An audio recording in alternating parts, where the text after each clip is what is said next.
Hi, I'm Bill Bronchick, and in this video I'd like to describe for you 3 tips for negotiating real estate deals when you are the seller.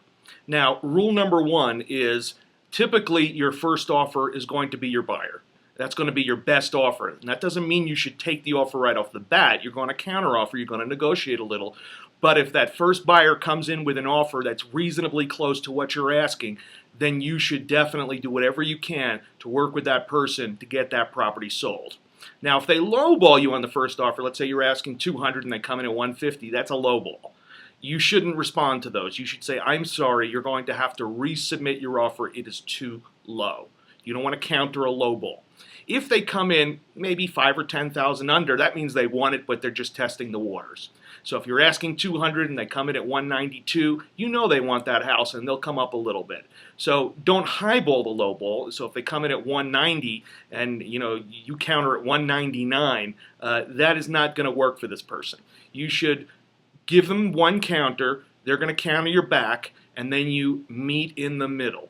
So strategy-wise, if you're asking 200 and they offer 190, you're probably going to counter at 196. They're going to counter at 193, and then you're going to meet somewhere in the middle around 194, 195.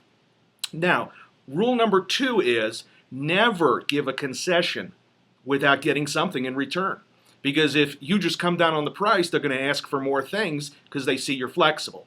So if you do come up with a counteroffer and you do resolve a price, that last drop that you give should be asking for something in return. So if you agree to their last number, you say, well, I want you to give a bigger earnest money, or I want you to close quicker, or I'm not including the fridge. Always get some kind of concession from your buyer with every concession that you get. And number 3, don't be in a rush.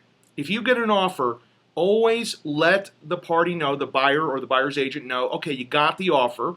You haven't accepted any offers yet. Now, what does that imply? It implies you have other offers, but really it could mean anything. But it's nice because it makes them think that you have other interested parties. So I have not accepted any offers yet.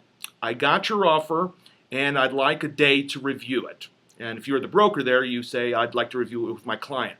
So always give it a 24-hour cooling off period. Even if they put in their offer that it expires in 6 minutes, that's crap. Of course, they'll take your counteroffer or they'll take your acceptance a day later. Always give it a day to cool off because you don't want to look too interested, even if you're jumping up and down excited. I hope you've enjoyed these 3 tips about strategies for negotiating real estate when selling.